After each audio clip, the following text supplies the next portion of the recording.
بسم اللہ الرحمن الرحیم نحمدہ و نصلی علی رسول الکریم۔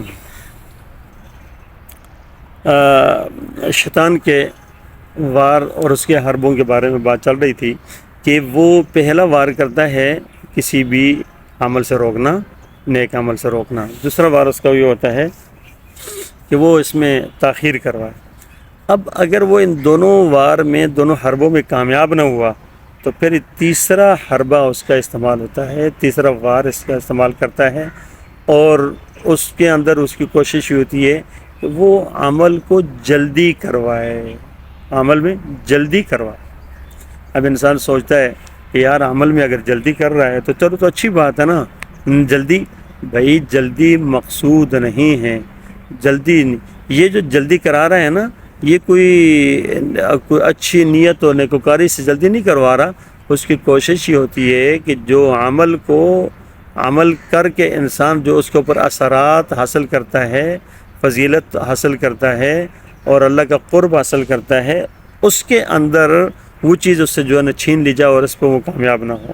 مثلا وہ کہتا ہے کہ یار نماز تو اس نے پڑھنی ہے نا، چھوڑنی نہیں ہے، ٹھیک ہے، تو تاخیر کے اندر بھی کامیاب نہ ہوا، ٹھیک ہے۔ وہ کہتے ہیں یار چلو یہ تو اب نہیں ہے، لیٹ بھی نہیں کرتا، جا کر پڑھنا ہے، پھر یہ جلدی کرواتا ہے، جلدی کروائے گا، یار جلدی 4 رکعت پڑھنی ہے نا، تو جلدی پڑھ لو، جلدی پڑھ لو۔ اب جلدی پڑھ لے، وہی 4 رکعت جس کو اس نے 6 منٹ میں 8 منٹ میں پڑھنی تھی نا، 3 منٹ کے اندر نیچے اوپر کروا کے پڑھوا لیتا ہے، 4 منٹ کے اندر نیچے اوپر کروا کے پڑھوا لیتا ہے۔ اب بتائیں کہ جو 4 منٹ کے اندر جا کر 4 رکعتوں کو پڑھ رہا ہے یا 3 منٹ کے اندر پڑھ رہا ہے، اب خود اندازہ کریں کہ اس کے نہ تو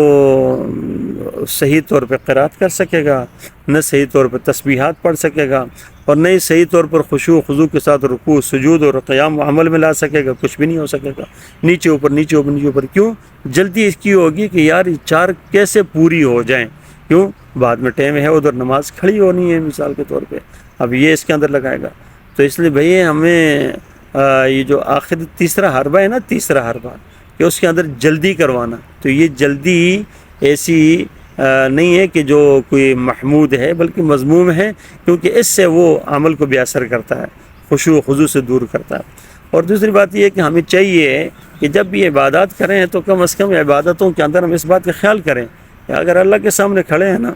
اللہ اکبر کبیرہ، تو یوں تو نہیں کرنا چاہیے کہ انسان کھڑا ہوا اللہ کے سامنے اور خیال کہیں اور سوچیں کہیں اور، پتہ ہی نہیں ہے، اور السلام علیکم ورحمۃ اللہ ہوتا ہے، کچھ بھی پتہ نہیں ہے۔ حالانکہ بھئی نماز اللہ تبارک و تعالیٰ سے بات کرنا ہے،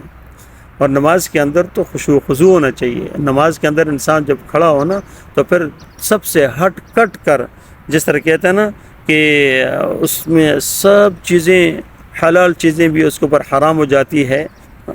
اور تحریم و حد تکبیر و تحلیل و حد تسلیم،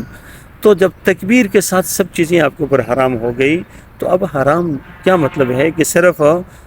ظاہر کی طرف کھانا پینا، ادھر ادھر دیکھنا، یہ سب چیزیں آپ چھوڑ دی، تو بھائی کنیکشن بھی تو اللہ پاک سے جوڑنا چاہیے نا۔ میں اللہ اکبر کہوں تو اللہ اکبر، اللہ کی عظمت، اللہ کی بڑائی، اللہ کی شان، اللہ کی کبریائی دل و دماغ میں ہو، عظیم ذات کے سامنے کھڑا ہو رہا ہوں، اور عظیم ذات کے سامنے جب کھڑا ہو رہا ہوں نا تو اللہ اکبر، تو اس کے اندر تو پھر اپنی کیفیات کے ساتھ ہو، محبت کے ساتھ ہو،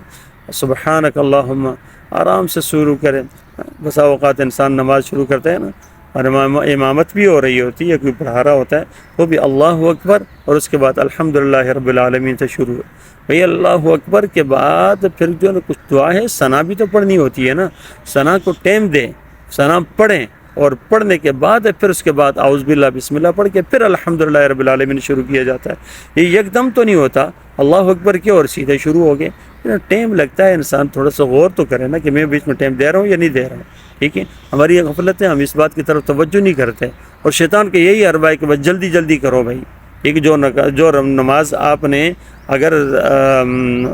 10 منٹ کے اندر پڑھا رہے ہیں 12 منٹ میں پڑھانی چاہیے، ٹھیک ہے، وہی نماز آپ کو کرتے ہیں یار نماز تو آپ صلی اللہ علیہ وسلم نے فرمایا جلدی امامت کرو، تو وہ جلدی کرو، تو جلدی کا کیا مطلب ہے کہ ہم تو کہتے ہیں کہ وہی نماز جا کر جو ہے کیا کریں جس کے اندر نہ رکوع صحیح ہے، نہ خشوع و خضوع، نہ کسی اور چیز کا